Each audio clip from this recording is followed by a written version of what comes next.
Good night. We call the meeting to order. Okay. We do not have a quorum tonight. Mr. Garrett and Ms. Crawford is not here. Mr. Adcock's mother fell and broke her hip. He will be here at some point in time. So this meeting here is just for informational purposes only. It's not an official meeting. So we'll start with our monthly department reports, starting with code. Thank you, Mr. Mayor. In the interest of brevity for the meeting tonight, just go over a few of the highlights from the period of September. We now have a quorum, so this will be an official meeting. Okay. We had 36 code inspections and 34 permits in that time period, 6 new businesses, 7 closed businesses, which one of those is just a name change, so kind of offsets. Arby's was completed in that time frame, and the city marshal patrolled the city, investigated tampering cases, and wrote 12 citations. Historic preservation granted 3 COAs in September, and if there's any questions about the balance of the report, I'll be happy to answer them. Okay, thank you. Yes, sir. Economic development.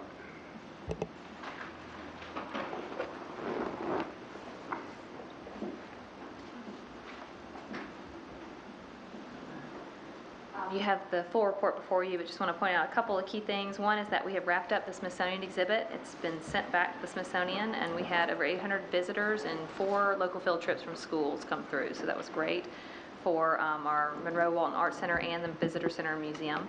Also, we did receive the grant from the Georgia Council for the Arts of $5,000 to repaint the mural that was done by the movie Minnie in 2011. So now we can correct that or make it into a Monroe representative mural, and you have a rendering from a local artist of what that mural will be. Depending on temperature, we might not get to it till the spring if it gets too cold. We're waiting to we'll have to get a facade easement from new owners to that building, and it's currently under contract. So we may get to it if it doesn't get too cold. If not, it'll happen in the spring. I'll be happy to answer any other questions you have about anything else within economic development. Okay, thank you. Thank you. Electric and telecom. Yes, sir, Mayor. Thank you very much. Numbers for September look very similar to last year's September, following budget of electric and telecom. Items of interest, y'all directed us to start a street light plan, and I've started with my staff, and what we plan on doing is going to several different cities, figuring out how they decide on how street lights are placed, where they're at, and then bringing that back to you as a plan to follow out throughout the city. I don't think there's really an ordinance needed to do that, but what we will try to do is ride the city at night, look for some dark spots, look for areas of needed light, but also figure out how some other cities are addressing this issue. Fiber to the premise update. We have our first test customer installed and working on the new fiber project. It's going great. We've got some other infrastructure to install in the alleyway down here on Wayne, and so the Wayne Street area will be the first deployed, and so that's how that's going. It's going faster than expected. Staff did a great job of deploying the product. Substation repairs. We had some issues in the substation over the past couple of weeks now. Just to let you know, MEAG handles those repairs. That is part of our monthly bill. They own and manage the substation. But we had some intermittent outages on one of our circuits, and it's actually the circuit goes out Breelove and down McDaniel over to the Ridgeview Hospital. We did a lot of testing, had a hard time finding it, but the ECG engineers put some recording equipment on, and they found it within 20 minutes of after we pulled that recording. It's back at the substation. MEAG repaired it, and everything's great. And the great part about that is, if we hadn't sold those substations to MEAG, that would have been a $60,000 or $70,000 hit to the city. Whereas MEAG just took care of it for our monthly bills. And that's all I've got, Mayor. Okay. Besides that, that's it. Thank you, Brian. Finance. Thank you, Mayor. Most of the performance indicators are within normal ranges.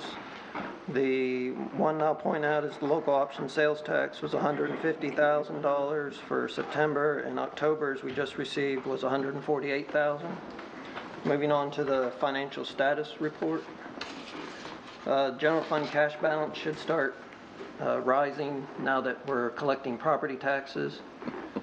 And in general, the revenues and expenditures for all funds are pretty close to the year-to-date target number at this time. And finally, I'd like to thank the financial staff for all their hard work because we just received the GFOA CAFR Award for our 2016 financial statements. And that's all I have. Congratulations to the finance staff. Y'all do a fine job. Keeping up the standards of excellence we've set, so thank you very much. Any questions for finance before we move on? Okay, fire department. Thank you, Mr. Mayor. During the month, we had 12 fires here in the city of Monroe. We ran 118 EMS and rescue calls, 7 hazardous conditions, 14 service calls to the public, and then we had 51 good intent calls and 14 false alarms. The only special note is we did show us 2 severe weather. Of course, that was the month with the storms and the hurricane that came through. We actually ran 2 12-hour increments, and so that's why it's only showing 2. We actually ran over 60 calls in a 12-hour period during that time. But that's the only thing. If there's any questions, I'd be glad to answer them. Okay, thank you very much. Police. Thank you, Mayor. In September, we responded to 3,281 calls for service. We received 1,758 calls through the department, and we handled 500 municipal court cases. Our officers participated in 597 hours of training, and we had 55 Part 1 crimes and 120 Part 2 crimes. We made 55 adult arrests and 3 juvenile, and we were affiliated with 12 different community events. And if you have to answer any questions, you should have any. Thank you, RV. Solid waste, Danny. Thank you, Mayor. Our report for September, our garbage and trash collection was down. Our recycling was way up, and that's due mainly because of the storm debris we picked up, over 331 tons for September. And I do have a final report for our contribution to the cleanup. We spent over 208 man hours at $4,700.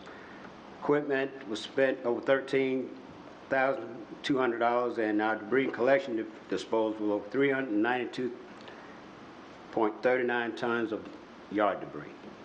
And I'll take any questions that you might have. Not a question for Danny, but maybe for Logan, what this reminded me. With the amount of money that we spend in various departments, are we going to get reimbursed from FEMA? Yes, sir. We're actually submitting next week to GEMA our final documentation. We're a little over $100,000 citywide so far in our tally. Thank you. As far as the leaf truck, is that something we just purchased recently, or is that on for next year? The new street sweeper leaf? Street sweeper, but leaf truck is different. Okay. And does it have a certain cycle that it runs, or at different neighborhoods? Yeah, it's routing. Yes, we do have a routing. I was going to touch on that. Yes. Oh, okay. Is that all, Danny? Yes, thanks. Any other questions? All right, thank you. Now we'll move into streets and transportation. Thank you, Mr. Mayor. Just to highlight what we got going on currently, we've just finished up our sidewalk project on East Church Street with the actual concrete pour itself. There's some few landscaping details to wrap up on that to get the grass established, and we make sure everything is right when it comes to that end of it. But the concrete pours themselves are done. We're beginning to make our last rounds with our right-of-way crew, cutting the right-of-ways, doing some last trimming on some trees on the right-of-way, as well as the grass. That crew will then start the leaf truck route. It follows the same route the residential trucks, solid waste trucks run, but there's 2 Monday routes for 2 residential trash trucks, but there's only 1 Monday route for 1 leaf truck. So those 2 Mondays or those 2 Tuesdays, Wednesdays, Thursdays, etc., are combined, and then they start at the top, the first street on that Monday route, and run through the entire city. And then once they get through the entire route, it goes back to the first street that's on that Monday's route. First couple of rounds we'll get through in a week. Once January gets here, it takes a month at sometimes to get through 1 week, and that's pushing it. But it looks like we're getting the early fall on some stuff now, so the sooner piles start getting out, we got about a couple more days of preventative maintenance to do on that truck before it gets put out on the street, and then it'll go out. Hopefully it'll be out and made around before Thanksgiving. Other than that, next month I'll have prepared the 2018 LMIG project list. That's our paving program, and I'll have that for y'all to review at this meeting next month. I'll be glad to take any questions. Okay, thank you, Jeremiah. Water, sewer, gas, and stormwater. Right? Thank you, Mayor. The monthly director's report's attached to the agenda there.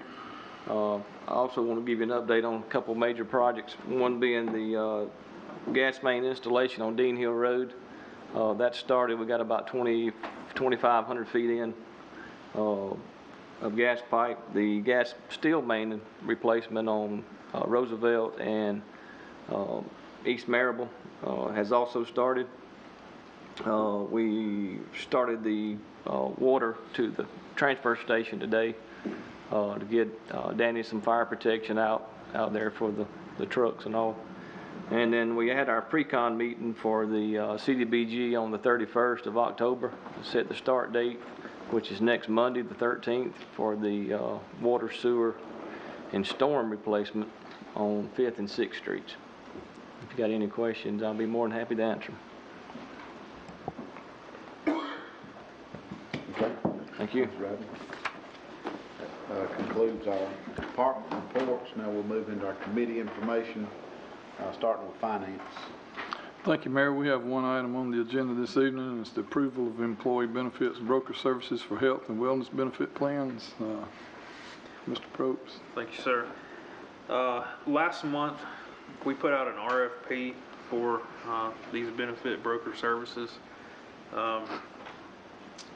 We had 4 highly competitive proposals turned in.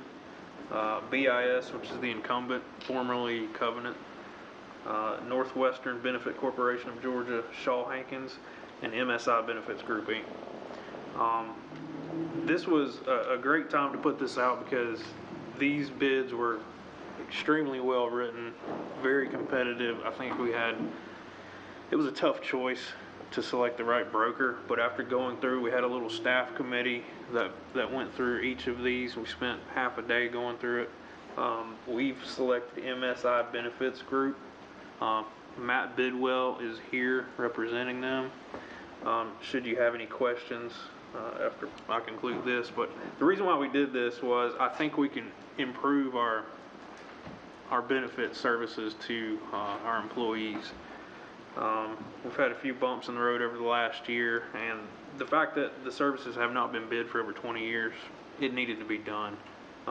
So all in all, we're happy with what we received to look through, and we're in a good position moving forward with MSI as our recommendation.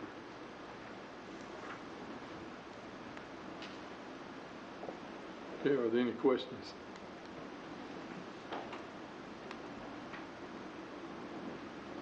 Hearing none, I need a motion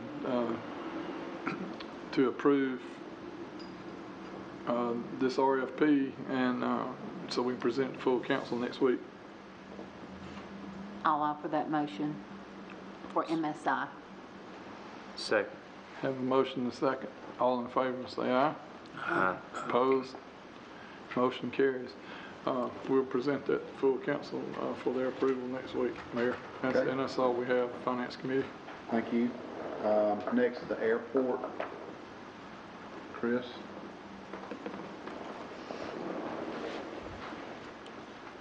Thank you, Mayor. This is for approval of the contract for the design work for the apron rehabilitation and expansion at the airport. It's just the design of it. The actual physical work will take place in fiscal year 2019 as it follows the state. And with funding, we actually received an initial funding amount of $54,000. We were able to up it to $74,230 to get a little bit more done than what they initially proposed. And this essentially only puts us on the hook for about $4,000 because it's a 95-5 match deal. So the rest of it will come from grant funds. So that's what we're asking for tonight. Okay. Need a motion from the airport committee to take this to full council. So move. Motion by Mr. Adcock. Second. Second by Mr. Richardson. All in favor from the committee? Aye. Aye. Any opposed? That passes and goes on to full council. Thanks, sir. Thank you, Chris. Item number 3, Public Works. We have, excuse me, one item, Mr. Mayor, involving the North Broad LCI project, so I'll ask Logan to take that one. Thank you, Mr. Bradley. We're finally getting to this contract to award for the construction work on the North Broad LCI, long awaited. The funding for this will be a combination of SPLOST and GDOT pass-through funding, federal funding. This is contingent upon GDOT approving all the formalities of the contract, but by getting this before you tonight to award the bid to Triscapes Incorporated in the amount of $2,083,351.69. This gets us almost to that finish line so we can start that construction. What we've done is worked with Brian and his crews to do a lot of the street lighting in-house, which will save us a substantial sum of money, and helped us keep it within our SPLOST budget for our match portion. Our engineers, Keck and Wood, have gone through this with us. They are our construction management firm as well. And we had 3 fairly competitive bids, but by the time we ended up going through some of the change orders and the lighting, Triscapes ended up being the low bid. So we're asking for your approval in that amount listed at $2,083,351.69 to Triscapes to get this project going. The cost of the city is actually how much? It is going to be, I had it right here. Well, it's going to be roughly $480,000 on the construction end, and then we get some other reimbursements for engineering, right-of-way, so on and so forth. Okay. Anybody else on the committee have any questions? Then I would entertain a motion to recommend to the council approval of this contract. So move, Mr. Chairman. Have a motion by Mr. Adcock. Second. Second by Mr. Richardson. All in favor? Aye. Aye. That's all we have, Mr. Mayor. Thank you. Utilities, do you have anything? Don't have anything, Mayor. Public safety? Don't have anything, Mayor. Economic development? Okay, we'll move into items of discussion coming up for next week. This week we discuss it. Item 1 is upcoming public hearings, a rezone annexation, 1050 Good Hope Road and 1054 Good Hope Road. Pat? Yes, sir, Mr. Mayor. This is the item that you all tabled back in September, just coming back up for discussion, and I believe the property owner and his attorney is here to answer any questions that you all may have regarding the development. Y'all just want to come on up and tell us what you got going on. I know the council's got a few questions and comments. Absolutely. Well, as Patrick was saying, we were here in September and the matter was tabled. At that time, I did a short presentation about the development. And since that time, we've used the last 2 months to reach out to some of the adjoining property owners and to talk to some of you all to get input on the plan. And based on that, we've made some revisions to the plan. I've passed that through Patrick, but I've also got copies that I'll hand out to you, and I'll keep talking while I'm going. The biggest change, and I guess the biggest comment we heard was with regard to the density of the project. You might want to stop, because there's folks listening to this, and they can't hear you. I've got a lot of folks tuning in, especially in that neighborhood it's going to affect. Yes, sir.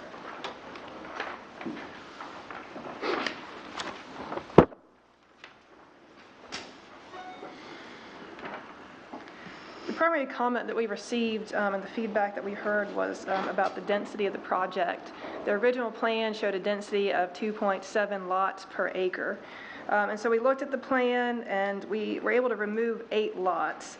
So on the sheet that I've given you, I've highlighted the changes that we've made from the original. The biggest of which is removing the 8 lots, which then reduces the density further to 2.55 lots per acre.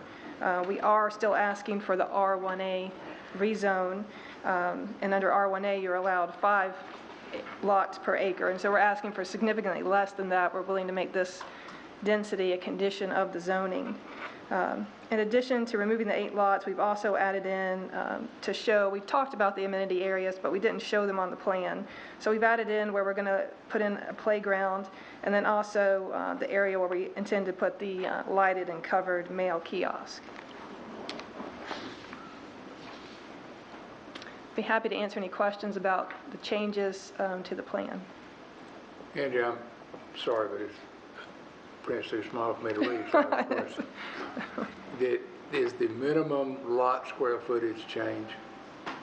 Well, the average square footage of the lots on the prior plan was about 11,000, and on this new plan, the average lot size is 12,000 square feet. But is the smaller lot still the same?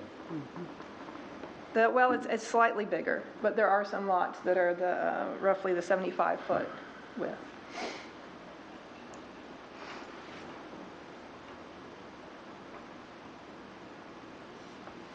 And one of my biggest concerns is the fact that there are 48 lots on the front side of the lake, detention pond, whatever, because they are going to be able to use that as they think now, as also the retention, whatever. So you've still got over 70, right about 75 of the lots on the very back side of this development. And there again, one entrance in, one entrance out. And that's just still of great concern to me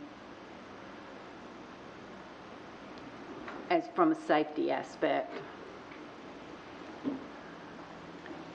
And we are certainly willing to work with the county. They would be requiring the study and the determination based on whether it would be 1 or 2. No, they won't. I talked to them, and they said that it will not come to them. Okay. They said it will be up to us.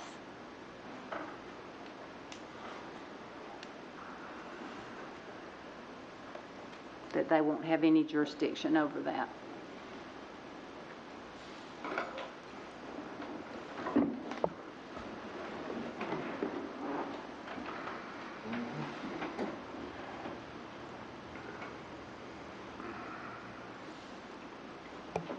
If I could interject one thing on the matter that y'all are just discussing, our own development regulations do require us on a county road to get approval from the county, which is what I think you're referring to because you brought that up to me before.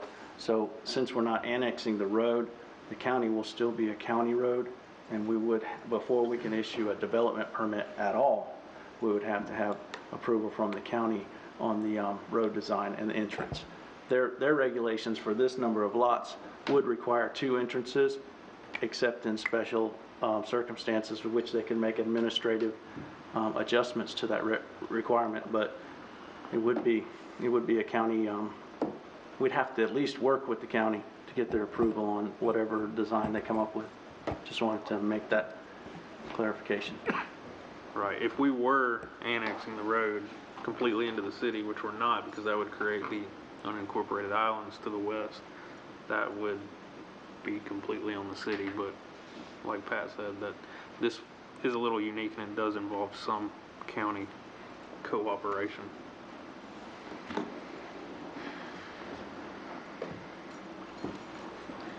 Do we have any more questions or comments? Has this been looked at in all areas for the possibility of keeping the R1 zoning? In other words, reducing, it's just such a big project on such a small amount of space, in my way of looking at it. Even though it may, square footage wise, it may meet all the requirements or whatever. You have it down to 130, is that right? That's correct, yes. We have looked at the R1 zoning, and because of the floodplain and the lake, it just didn't work from the standpoint of, you know, it's not a nonprofit, right? So my client needs to make a profit, and these are the amount of lots. The R1A zoning is what's going to be required to make this financially feasible for him to do the development. It's kind of similar to some communities have conservation type neighborhoods where they account for having this additional green space, and to do that you've got to push the lots closer together and make them, you know, smaller. But like you say, we are, you know, he's willing to commit to the density that is actually less than the R1 zoning, and he's willing to commit to the square footage, the 1,600 square foot homes that are required under R1.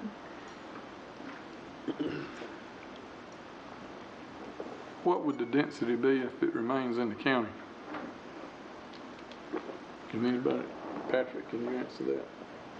Well, I really can't, except for to say that they can develop it in the county if the county were to approve the neighborhood as they designed it with the same density, because they'd be able to utilize our sewer, if I'm not mistaken, and Rodney can correct me if I'm wrong. So basically the only negative would be we would lose the tax base of that property if it were to be done in the county, because it's gonna, from what I understand, if they get county approval, going to be developed one way or the other. And our development regs are more stringent than the counties. In some instances, and less in others, because they're two completely different things. Right. We're more urban based and they're more rural based. What is the incentive to you for us to annex as opposed to building in the county? Well, the property has to be rezoned either way we go. And so, you know, the benefit of being in the city is, you know, the utilities. But like I say, when we weighed out, well, you've got to rezone in one or the other, we felt like the city was a better place to be as far as accommodating a development of this size and with these types of homes.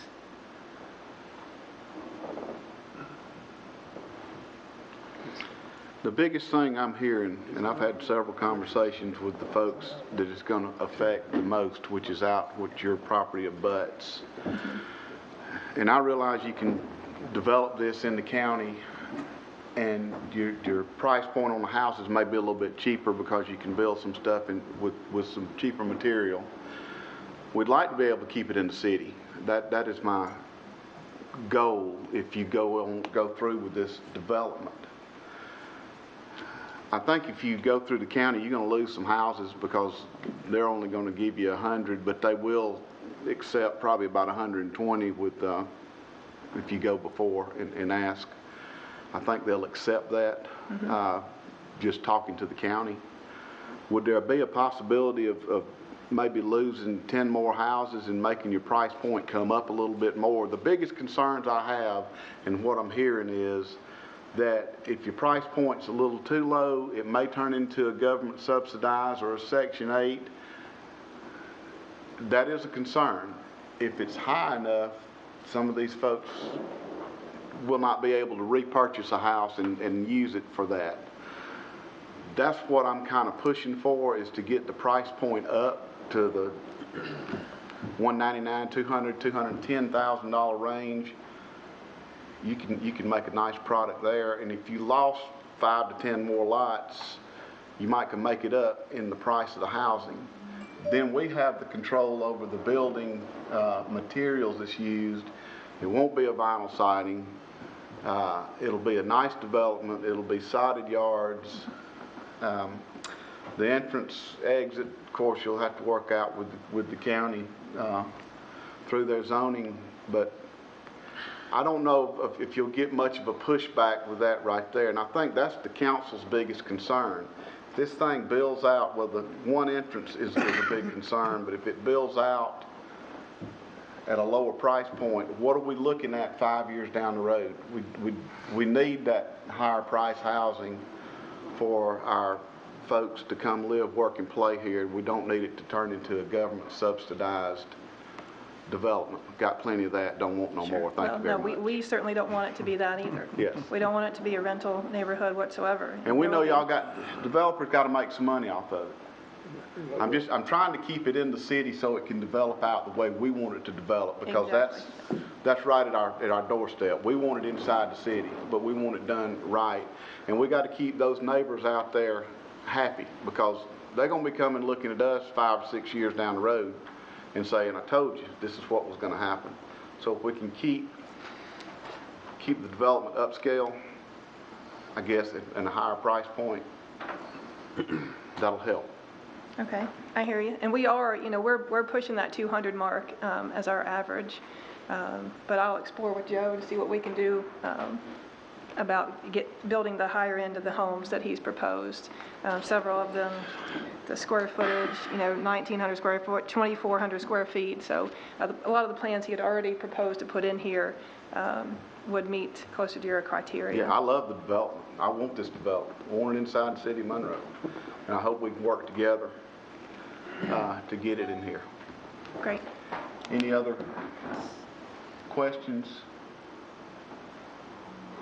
comments, concerns?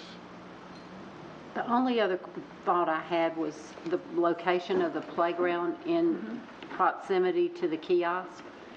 If you've got children playing there and you've got cars coming in, it may need to be in a little farther away. Okay. From that, just from the, issue of safety. Sure. And we've got a good bit of room there to move it back away. Yeah, down past the lake, or past the mailbox area on the other side of the lake, maybe would be a good place for it. Okay. I'm the developer, I'm in the builder too. Come on up. Yep, come on, Joe. There's a lot of folks listening and are very interested that they're not here. Thank you for having me. I am going to be the developer and the builder. I'm here tonight to work out if any concerns you may have on the housing or the development. So I'm listening to what you got to say, and we'll definitely talk about it. But we're in Winder right now. We are in the 200 to the 215 range for homes. The prices are finally going up, and that's what we kind of hope to bring over here with our market, is that higher end home, that high price type home. Also, and we're going to be the 2,000 square foot is what we really, our average is for our home, to 2,400 square foot. So, well, if you build the project, we definitely want you in the city. Yeah. I mean, that we're twofold. We selfishly want it, and we want it so we can make sure it's a good product. Is there any way you can cut it back to 100 lots? I don't think so, no. I mean, I might look at squeezing some more, and hopefully, if me and Andrew can talk about it and get back with you Monday, or not Monday, was today? Today's Tuesday. So maybe Thursday, rework some stuff, and I'm gonna look at the rec area one more time. We'll look at pushing it back and maybe doing a bigger turnabout for the kiosk to get it back there deeper. Also, so I agree with what you're saying about that. For that, we may put a speed bump there to kind of slow people down, to let them know, hey, slow down. Maybe we put that in the conditions. We'll put a speed bump there for traffic speed. But we will have a HOA, homeowner association, that we will enforce also. We want to do I thought the entrance was on here. There it is. We got an entrance design up here also we're going to be doing. It's going to have electricity and lighting on it also as well. I can give you a bigger blow up. This is kind of small right here, but I can send you something showing that. We're not doing just a simple wood. We're going to do a brick, and probably we'll add some stone to it too before it's over with. Would you share with us again the name of the development in Winder that you refer to? What name? The name of the development in Winder that you were just referring to? It's called Yargo Township. It's on Highway 81, right across the street from Fort Yargo. It's a big subdivision. There's 2 builders in there, Brightview and me. But I'm on the right-hand side, called the Summit, is where I'm at. So the product we have is a I wish you'd go look at it. It's just a really nice product. And I think it'd be a good product for over here also. We, like I say, we started in 2016, October, with 64 lots, and we're down to 3 now over there. So that value is there, the 200 and up type homes. And I think it would just come over here just great. I really do. All right, any other questions?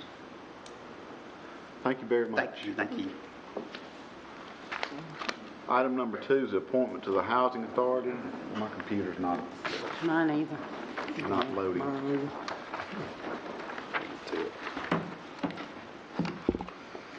I'll let Logan address Yeah. that. I think we've all frozen up over here. Yep. We've got the appointment, Lynn Hill, to be reappointed to the Housing Authority. The Housing Authority wants Lynn Hill back, and Lynn Hill wants to come back, so we'll have that appointment coming up. Have an application for beer and wine package sales at the Valero Food Mart. Also have another application for beer and wine package sales at Mr. Quick. And then we'll have a resolution for the airport identifier change. And I think they're changing our number at the airport. What we're trying to do is get into a more widely used identifier so that the pilots see Monroe Walton Airport as a more visible airport. So it's a name change. Chris, do you want to expound on that? It basically just advertises the services that we put into place over the last couple, 2 or 3 years by that identifier, as opposed to the current one doesn't. So that'd be your PAPI lights, your AWAS system, all that stuff we've been putting in place over the past 2 or 3 years. That shows Monroe Walton Airport as a more advanced airport than it used to be. Okay. All right. I have one more thought on the rezone. Can I ask it? Yeah. Why is it that the county's not given their input prior to us voting on this? I mean, I'd really like for the county to look at this and, you know, and us know what they're going to do. Is that That's not? normally not how it works. I called the county as well. What they said was the 100 home rule is in their books for the ingress egress. However, they could grant a variance, which is fairly commonly done, depending on where the location of the neighborhood is. So paring down the houses a few more may allow them to sign off on that. But at this point, it's never been in that process to bring it to the county first before it comes to the city. Because I was told by one of the members, one of the employees, that they turned one down for 101 lots. They would not give them one more lot. Mm-hmm. So that, it's just, it's different, and that's why I was asking. They've not done a full review of this, but of course the development wouldn't be built, I assume, if they didn't grant this, And that's why I was asking, because it seems like it's almost, cart before the horse, if that's the case. Yes, sir. Another reason why they're not involved at this point is because the function or the activity that we're doing right now is just simply the annexation and the rezone. There hasn't been any engineering of that road or anything like that they could actually review at this point. It's all conceptual and design, and really all we're considering with the zoning action right now is actually moving the land into the city and giving it a zoning designation. Then the development regulations and the development process, that's when that kicks in and all those reviews take place. So it's really just a land and zoning issue at this point, not a development issue. Even though we do have concern with the quality of development, we want the best we can have, but right now, annexation and rezone is just simply that part that we're actually doing right now. That's why the county's not involved at this point. There's no there's no design to review yet. I'm sorry, based on what you just said, we would ask to be voting next week on the annexation and rezone without development restrictions? No, sir, you can make the rezone conditional and add any conditions you like. It just wouldn't be based on designed and reviewed plans because they don't have those at this point. It's a conceptual issue at this point. You can condition the rezone with any conditions you like, aesthetic controls, design criteria, whatever concerns you have, and they're willing to agree to, and those can be the condition of the rezone, but the actual development won't be reviewed until we have plans that are engineered and designed so that we can compare them to our regulations.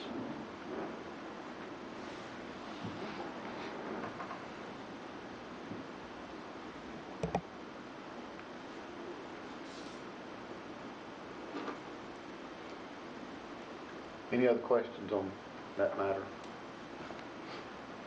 Okay, if not, we need to entertain a motion. We have a need for an executive session, so we need to entertain a motion to adjourn into executive session. So moved. Have a motion by Mr. Little. Second. Second by Mr. Richardson. All in favor? Aye. Any opposed? Okay, take a couple of minute break, clear out the room to adjourn into executive session.